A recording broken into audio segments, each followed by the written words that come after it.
Wednesday, May the 22nd. Before we get into the fishing report, I'd just like to say that our prayers go out to all the victims of the tornadoes that swept through Oklahoma a few days ago. As far as the lake level is right about 917, which is up, 2 feet above pool. Come up a couple inches after the rains. And the water temperature anywhere, it's high 60s, 66 to 68 in the morning. It depends where you're at. It's warming up to the 70s. It's still a little cool at night, so we're really not gaining a whole lot in water temperature. It's staying, like I say, in that high 60-degree range. There's a million different things going on the lake. I mean, the fishing's really good, and there are so many different ways to catch them right now. I mean, I don't want to make it sound like it's easy, because it's really not. I guess I should say it's easy when you get in the right area, throwing the right bait. Things are changing on us every day. Sometimes it's hard to get bit in the same pockets or the same areas that I got bit the day before, and throughout the day I have to change up. But there's multiple different things going on. What's really been awesome for the last week or so, the shad is spawning, so the topwater bite has been phenomenal. And it's been going throughout the day, whether it's cloudy or not. It slows down a little bit when the sun gets up, but even in this clear water, a lot of the fish you can actually see coming up for the bait. Works better if it's got a little bit of wind. But just about everything I'm going to talk about, I've got 2 or 3 things I'm doing in the same area.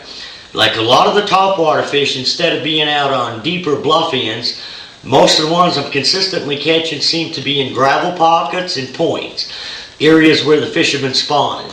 Now the shad are in there spawning now, and there are still quite a few fish spawning. And I'm setting the boat, depends on how flat the bank is, but anywhere from 15 to 25 feet of water. You want to keep a close eye on fish that are chasing. There's been some white bass mixed in with the Kentuckys and smallmouths. So if you see a fish surface, you want to make sure you throw over there. The topwater baits that have been working best for me, I'm throwing a jointed redfin. You can throw several different types of wake baits. Catching some on a Zara spook, and also like a popar. This is a Rapala here. But the deal is with the topwater, seems like you want to work the bait real slow, but as far as like the redfin, you want to make sure you keep it up on top. You don't want it to dive down. And the same with the wake baits, you want them to stay right up on top. And a backup bait to that, if it gets real slick, what we're doing is picking up the little grub, little 1/4 ounce head, and I've been throwing a smoke with red flake. I think there's probably 20 different colors that'll work. A salt and pepper will work, a smoke with black flake will work, but this one's been working for me, so I haven't had any reason to change. Now, if you're out on them same main lake flat gravel points and the wind really picks up, where it gets too windy to throw a topwater or the grub, pick up a jerkbait. I've been throwing a spro, setting the boat in the same depth, 20, 25 feet, and like I say, I'm keying on the points and inside the pockets right off the main lake. And I'm not having to let that jerkbait set at all. I mean, I'm working the fire out of it. And I can catch them that way also. And one other thing we're catching them on is I got one tied on here. In the same area is a scrounger head. Throwing a 3/8 ounce Lucky Strike scrounger head and using a fluke as a trailer. Now that works real good when it's windy, or some of the areas that I'm fishing have got pole timber on it. Like I say, a lot of the fish don't seem to be relating to the wood just yet. I think there's probably some better largemouths out there around the submerged timber, but the numbers of fishing we're catching on these gravel flats.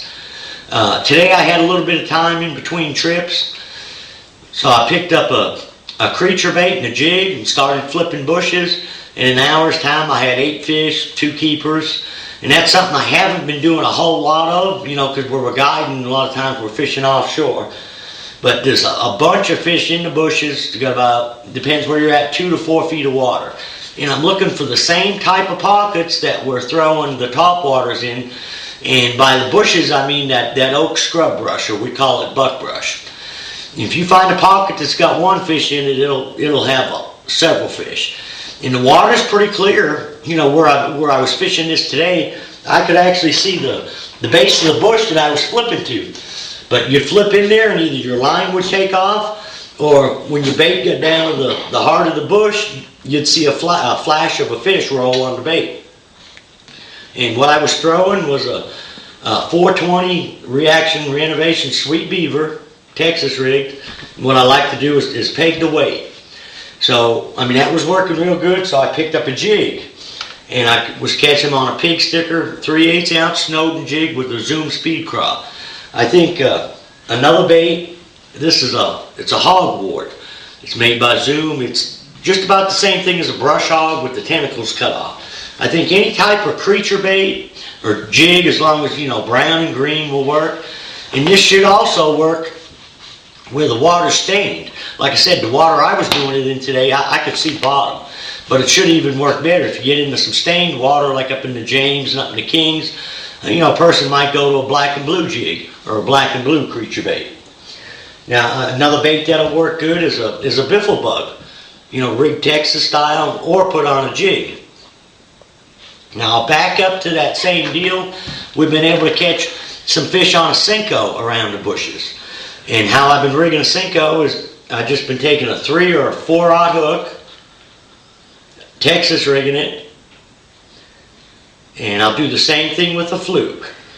I'll throw it up around the bushes, and if I can't get bit on the on the Senko, then I'll pick up the jig or the creature bait.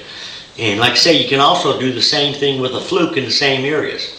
I think in the morning, a person could take a buzzbait. If I was to throw a buzzbait, it'd probably be a black buzzbait just on the outside of these bushes.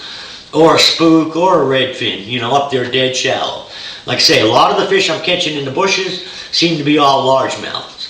I haven't caught any real big ones, but most of them have been largemouths. A lot of buck bass in there. You just got to weed through them. Some of them, you know, weed through the smaller ones to get to the keeper fish. But, you know, it's just a lot of fun right now. There's so many different ways you can catch fish. I've been doing last week, I did some Carolina rigging out on the main lake points. There's still a little bit of issue with moss out there. But I haven't had to slow down enough and catch them on a Carolina rig. You know, catching them on the Topwater and the jerkbait and the grub and flipping, to me it's just so much more fun. If that slows down, then I'll back out and get out there with the Carolina rig. We shouldn't have to fish it much deeper than, say, 15 to 25 foot. Now, with Memorial Day coming up this weekend, I'd like to give out a special thanks to all our men and women in the armed forces that are currently serving and ones that have served in the past for protecting our country and letting us all do what, you know, keep us free and let us do what we enjoy the most doing, which means fishing. And also, with being Memorial Day, I'm just going to read off this flyer. Sportsman Factory Outlet has got a big sale going on this weekend. They've got the Lew's Tournament Pro reels, which is what I've got right here, which are usually $199. They've got the 5:4 to 1 ratios on sale for $149. They've got the Laser MG reels, which are normally $129. They've got them on sale for $74. All kinds of different trilene fishing line for $7.48 a box. 25% off all the Rapala products. 20% off all the Zoom products. And they'll be open, I believe, through the weekend, half a day Saturday. So, you know, and they've got a bunch of other stuff on sale too. They've got some reconditioned rod and reel combos for $49. They've got Wally Marshall bait caster for $29. All kinds of crappie jigs, not just stuff for bass. But if you get a chance, go to Sportsman Factory Outlet over there on East Bennett in Springfield. Check out their Memorial Day sale. Now, you know, it's going to be a little crazy out there this weekend. Probably going to be a lot more boats out there than what we've seen in the past few weeks. So just everybody try to be safe out there. And looks like the weather's going to be good. And like I say, I mean, I haven't found a bad area of the lake to fish. This morning I was down at the dam, then I was up Baxter Campbell Point later on this afternoon. The James River has definitely got more color in it.